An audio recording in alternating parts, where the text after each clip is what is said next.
Marc Sidwell, and my guests today are consultant and strategist John Oxley and the economist Andrew Lilico. After escalating strikes between Israel and Iran, oil prices surged, pushing crude toward 6-month highs, before edging back after the weekend.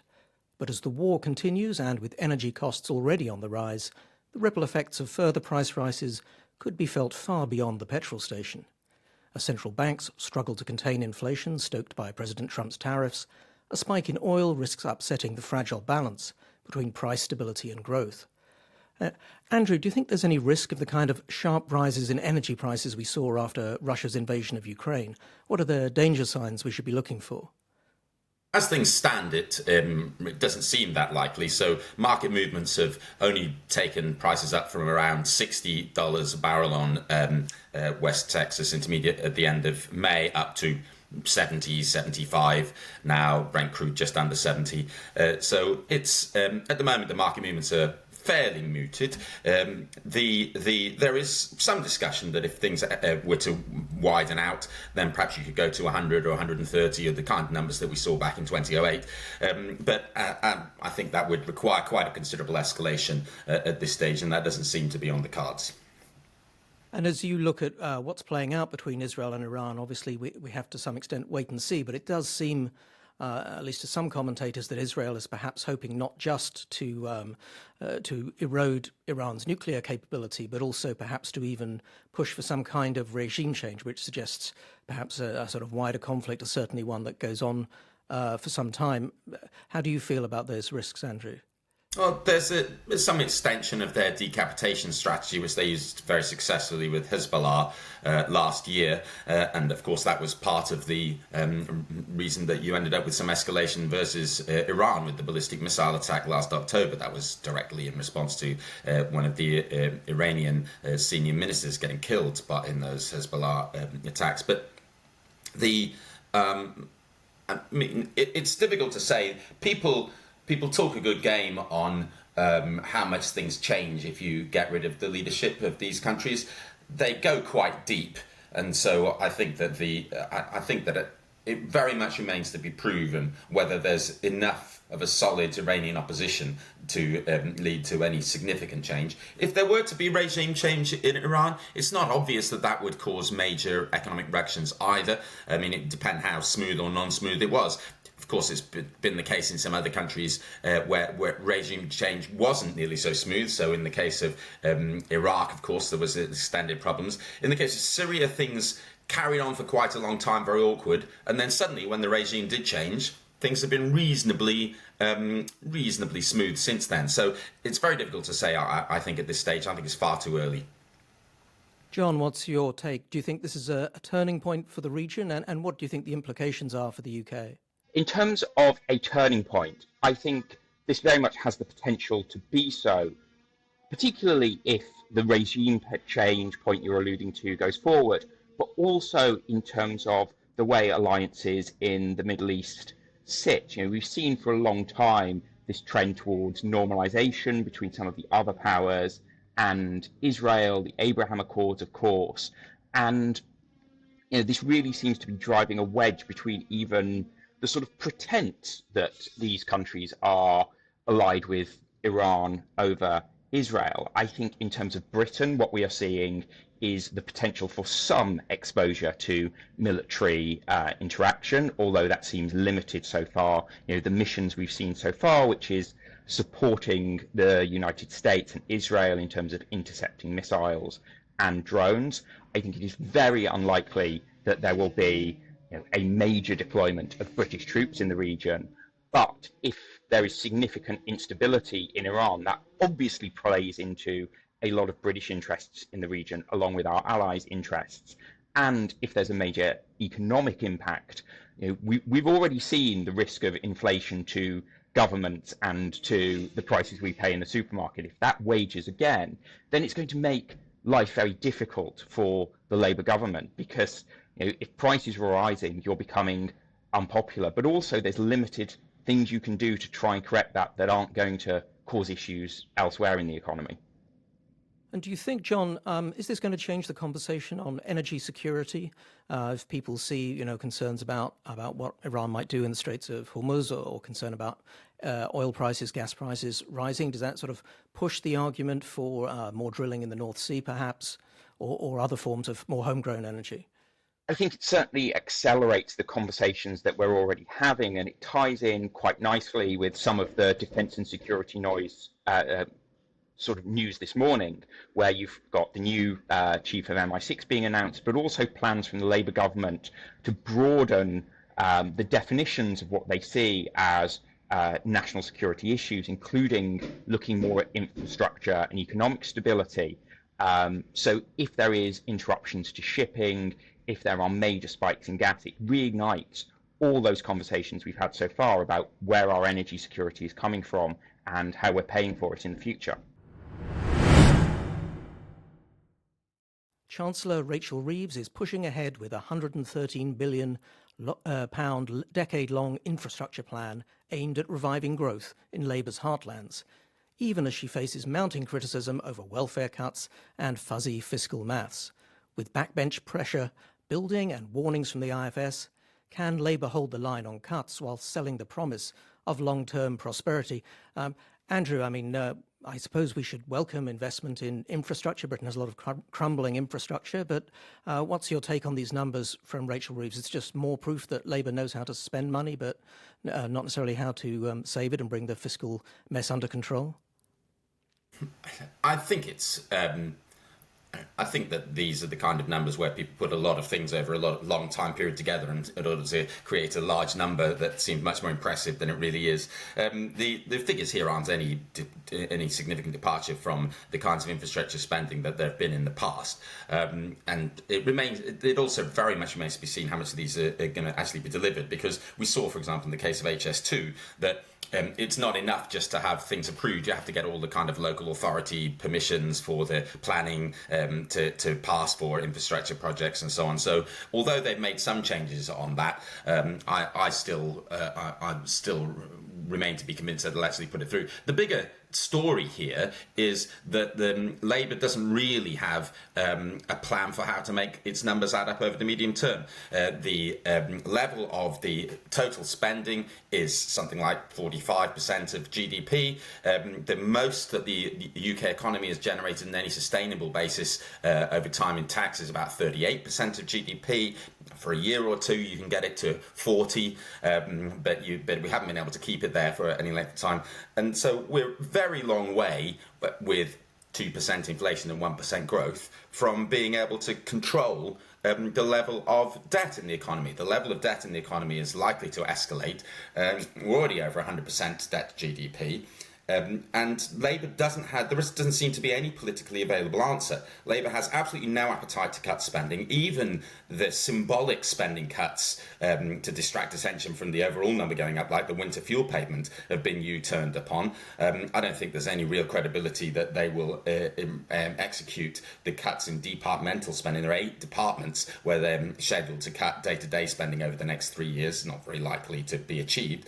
And even if it were, that isn't enough. They need extra cuts over and above what they've got. They're likely to try to raise taxes further, but I think we're already well into the doom loop on taxes, where you raise taxes, you get less tax revenue, so your numbers don't add up, so you try to raise the taxes again because your economy is going down as taxes go up. I think that the only ways out of this, in my view, are higher inflation, which is one possibility, or luck, which is probably what I bet on, AI and things like that rescuing us, or a fiscal crisis. And the balance between fiscal crisis and sheer luck at the moment, I think, is a close-run thing.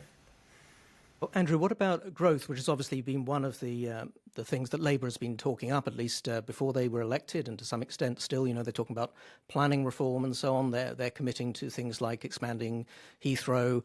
Do you just think it's not credible that they're going to get the sort of growth that would help to make these numbers work? What have they even done, realistically, on the way of growth? They made a few little tweaks or talked a good game on some extra housing, though the housing numbers that they're talking about aren't game-changing by any means. They talk about having some extra planning, forcing through planning things. Well, various planning commissions and national infrastructure bodies and all that have talked about that for decades. And yet we still haven't built any reservoirs since, what, the 1970s or something. Hopefully we'll get at least one or two. Maybe we'll even get an extra runway. But the idea that we're going to transform the way that infrastructure is approved so that GDP growth will be consistently faster, I think is completely for the birds. If you think about the rest of their policies, they just haven't done anything. They haven't done any of the kinds of obvious things which a Labour government you'd have expected to do. The single most obvious way in which a Labour government should have sought to increase GDP growth was by increasing the efficiency of public services. So that because they would have said, well, we've got the unions on our side, and so we'll be able to get higher productivity growth. And you'd have paired that with some of these high public sector pay agreements. But they did nothing. They made no effort on any of that at all. So I think that they just don't really have any idea. They're just lamely going along and surrendering to events on growth, and I don't think it's going anywhere at all. John, let's narrow in on one particular project which perhaps illustrates some of these problems, the Lower Thames Crossing, which in the announcements this week is getting, I think, another 590 million cash injection from the government. But of course, this is a project that has been going on for a long time. It was finally approved earlier this year after 16 years, but the planning application in itself cost £300 million, and they need something like 10 billion or so, I think, to build it. So the 500 million isn't looking like very much. What do you think about the prospects for that project or for their ability to make other projects in the future more efficient than what's been so poorly done there? Well, as Andrew said, we've had a lot of noise around this, but not really a desire to delve into the ongoing issues that have caused this for dozens, hundreds of projects over the last 40 or 50 years. And the reason why all of these are very difficult is because you get a lot of opposition on the ground, and we've set up a system that is very deferential to that opposition, and politicians like that because the political incentives align. It is much better for your local MP to come on and put out his leaflet saying, or her leaflet saying, look at this massive injection of public money, this big building in the constituency that I have stopped, rather than being able to go around and say, look at this big thing that they've built in the constituency thanks to me. And I think unless you start to change that political conversation and the incentives around it, you're never going to make the changes that drive these things forward. And you see it with the Lower Thames Crossing, you see it all the time with Heathrow. Even when a government is saying, this is our government policy, the local MP will be coming out saying, yes, I support the government policy to build things everywhere else, except in my constituency, because it's going to inconvenience my local voters. And again, sort of harking back to what Andrew said, I don't think we are seeing the sort of radicalism that gets you from spending 500 million on a planning application to getting that down to even 100 million. We are still having, these commissions, these delays, and the changes we're seeing at the moment are tweaking around the edges, which are welcome, but they're not going to get major infrastructure projects rolling forward in the 5 or 10 years that they seem to be able to do it. Not even in sort of undemocratic places like China. Even Poland proposed having a massive airport about 5 years ago, and I think they've started digging the runway. And I think they're sort of saying, 2030 or maybe 2035, it'll be fully operational. How many investigations into a third runway at Heathrow will we have had before that comes online? Do you think there's anyone who has the appetite for the sort of radical change we need, John? I mean, are there other politicians? What are the sort of policies they need to be putting forward?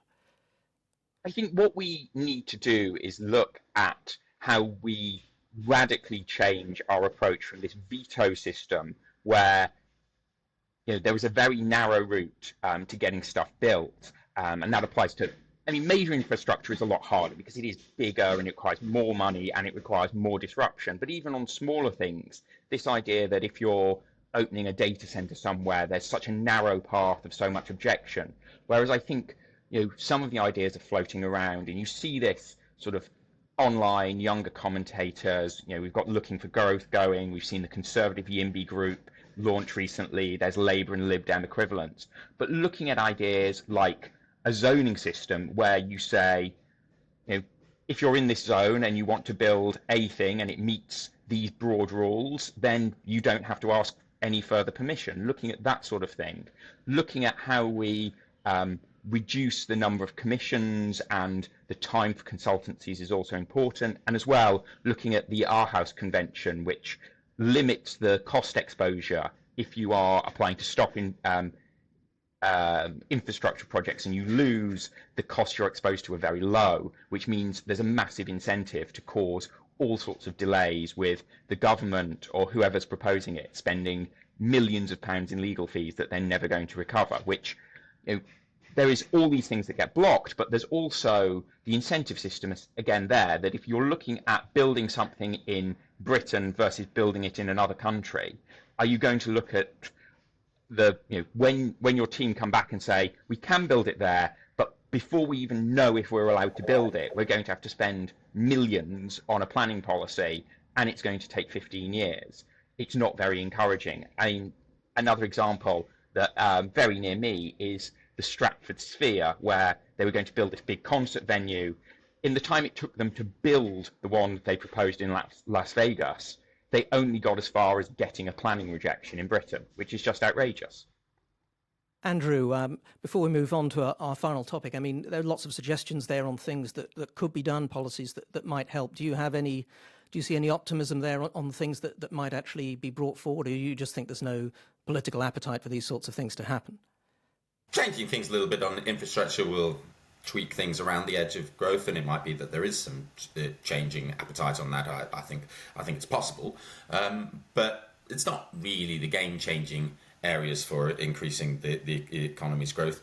The single most important thing we need to do if we want to grow faster is accept collectively how much poorer we are relative to other countries than we were in the past. We think of ourselves, we insist on conducting ourselves as if we were much richer than we are. So we spend far too much on things like healthcare relative to GDP, because we want to think that our peers are countries much richer than us in terms of how much we should spend. We think we have a kind of rich person's luxury mentality to building and growth, that we think, well, I'm content where I am and my life is reasonably comfortable, so why should people be able to disrupt me by building extra things? It's just the collective sense that everything's okay. We don't need to have significant reforms of the welfare system or public services or whatever, because everything's kind of okay. But it isn't, is it? We say it's not okay, but then we don't accept that the way it's not okay is that actually we're much poorer than we think of ourselves as being, and we have to accept the consequences of that. Well, the sort of hard truth that no politician likes to tell the British voting public, alas. We continue to wait for that to happen. Moving on to our final topic today. If Britain wants to compete in the coming age of automation, it's going to need more robots, and fast. As Ryan Bourne writes in CapX, the UK is falling well behind in global rivals in robot density, with just 119 industrial machines per 10,000 workers, compared to 429 in Germany and over 1,000 in South Korea. Even Mexico and Turkey now outpace Britain. That doesn't mean the answer is a government-directed push to automate, but with red tape stifling investment, can supply-side reforms unlock Britain's robot revolution? John, if I can come to you first. Productivity has been terrible in the UK for some time, a sort of notorious problem that we have with our economy. Do you think the lack of automation is part of that problem, and also perhaps part of the solution, if we can find a way to encourage it? I think that's absolutely the case, and I think it tells a couple of different stories. And one of those is the way our manufacturing sector has failed to build up in relation to the modern world. We have a lot of services sectors, but compared with economies even like Germany, we don't have the same manufacturing strength and the high-end manufacturing, and that is the sort of place where productivity gains come most readily. If you put a robot in a factory, or an extra 100 robots in a factory, you can get a lot more efficient. You can't do the same thing in a law firm or a management consultancy or the NHS, unless we get to the realm of very, very sophisticated robots that are some way off. So the issue for Britain is we're kind of too geared towards the areas where productivity is hardest to raise, but also it tells a story of this long-term lack of investment in our own industries, in ourselves, which, as Ryan's article points out, a lot of it is downstream of how we treat that in terms of tax, and going back to the point about planning and the blocks on infrastructure, that if you want to build a new factory with lots of robots, well, before you get round to that, you're going to swing a lot of money into the UK services sector, getting all the paperwork ready for that factory to eventually exist. And very high energy prices, industrial energy prices here as well, some of the highest in the world, which Ryan talks about as well, and is obviously a problem. I mean, something, John, that Andrew mentioned as well in the previous section was the idea that, we're not willing to look ourselves in the face and see how poor we are. Maybe this is another area, do you think, where that's true, in the sense that, Britain still probably thinks of itself as quite an innovative economy, a place where, a lot of the modern world was invented, but we haven't actually noticed that we're falling well behind in these sorts of high-tech industries in using automation in these ways. So we need to sort of, in a way, see our faults and how far behind we are, in the same as we need to see how poor we are relatively, before we can really find the energy to make a difference and push it forward. Yes, I think that's right. And I think it's a challenge that we need to send out to businesses, and that we need to structure government regulation and taxation in the way that encourages them to actually invest in things that deliver big productivity gains. But I think, in particular, we've kind of flattered ourselves with this idea that we are the great inventors, which still remains true. The problem is a lot of that then gets shipped elsewhere to be built, developed, and commercialized. And so one of the things is looking at how we empower universities who develop a lot of technology, a lot of research, to better harness that in the local economy, rather than coming up with it and then it being someone else's opportunity to capitalize upon. Andrew, you were talking earlier about how luck might be the one thing that could save Rachel Reeves and the UK economy from crisis. And by luck, I think you mean luck in the sense of technological innovation somehow getting us out of the sort of economic crisis we're in. Could you talk a little bit more about the possibilities you see there and what they might do to help us out? Yes, I mean, our productivity, it's a complicated issue, productivity. One reason why our productivity tended to be lower than a number of other countries, at least if measured in terms of per hour and per worker, was that we had tended to have a higher level of participation in the labour force than a number of other countries. They tend to have higher unemployment, much higher unemployment than us for much more sustained periods. And if you have more of your less productive workers working, then your average productivity rate is going to be lower.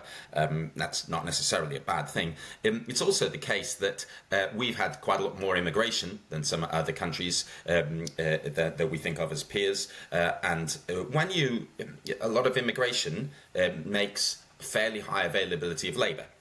And with labour, you can do very flexible things. I mean, in the 1990s, the US, there was all these predictions that the Japanese, with all their robot labour forces from the 1980s, would replace America. But then in all kinds of manufacturing areas, and in the 1990s, there was a kind of inverse takeover via the Dell concept, where you had these highly customised use of human labour that outperformed the robots.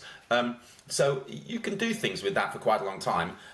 So I wouldn't necessarily be that pessimistic about the absolute necessity of robots. I'd also say that I don't think that the answer for us here is to try to reinvent, to increase the types of manufacturing that we do. We do a reasonable amount of manufacturing still, but it tends to be at the design and the more conceptual level, as you were just saying, than the sort of metal bashing level. But we have a lot of all those professional services. They could have their productivity enhanced, not so much by robots, but by AI, kind of virtual robots, if you like. There are going to be equivalents in those. And we're already seeing that we get quite high productivity improvements. So even a year ago, just based on the way that the kind of 2023 AI, that there was the most AI exposed sectors of the economy had productivity improvements that were about 5% faster than the rest. I haven't seen studies done for 2024 and into 2025 yet, but it wouldn't surprise me if you're getting at least as good a relative performance for those. I think there are quite a lot of other tech areas that the UK could do better in. 2026 Musk's scheduled to go to the moon. 2029, if not 2029, then definitely 2031 to go off to land on Mars. We have some quite good space sector opportunities there. There's the cancer vaccines areas that we've been working on. We were ahead on the lab-grown meat, though peculiarly, I don't know what's going to be the implications of the SPS agreement with the EU. It seems like we may be surrendering our advantage in the lab-grown meat with those, which seems to me to be absolutely crazy. I mean, just an absolutely bizarre decision if that's really what's happened. And there's green tech. Some of the green tech we're doing quite well with. So I think there are quite a lot of new technological opportunities which are kind of just on the cusp of really flowering, which we could be reasonably well placed to take advantage of. I'm not convinced that robots is quite where it's at for us, but that doesn't mean that I don't think there are plenty of technological opportunities just around the corner. I just hope the government doesn't interfere too much and stop them. Indeed. And what about their ability to help us in public sector productivity, which is obviously an increasing share of the economy and an area where productivity has been, even worse than in the private sector? Do you think there's a chance that this could help with some of the terrible productivity problems that are happening inside public sector? Could make enormous difference to that. I was a bit aghast a couple of weeks ago. I saw some announcements saying that all public sector units were going to have training in AI. I mean, I'm amazed that they haven't started having training in AI, but I would have thought they'd have been doing that. We've been doing training. We did our training in AI ages ago in my outfit. I thought most private sector outfits would have been doing training in AI quite some considerable time ago. But anyway, the public sector finally seems to be catching up with some of that. I would have thought that there are loads of opportunities to use big data to analyse things, to use AI in improving guidance, to cut out middleman type activities with AI, to improve your analysis, research. There's quite a bit of skill in using AI. It isn't an excuse for doing things. It isn't. There's a lot of naive discussion about what you can do with AI. And so there's a fair amount of front-end human capital investment in learning how to use it well. So it isn't like a magic bullet which changes things overnight. But absolutely, in the public sector, there should be ample scope for doing that. I just don't think that there's any real appetite in the public sector for engaging in the reforms. For example, do you really think they'd have an appetite for reducing headcount with AI? I don't think they'd want to do that at all. Yeah, that's clearly a battle that's going on right now with some of the conversations about the civil service and reducing headcount and trying to use AI efficiency. But as you say, it'd be easy to imagine, especially with a Labour government, the unions grappling with that and trying to stop it from happening. Well, that was a sort of mixture of optimism and pessimism at the end there from Andrew. But on that note, we'll have to leave it. John Oxley and Andrew Lilico, thank you both. Make sure you're subscribed to our daily email briefings. Go to capx.co, that's CAPX.co. I'm Marc Sidwell. Goodbye.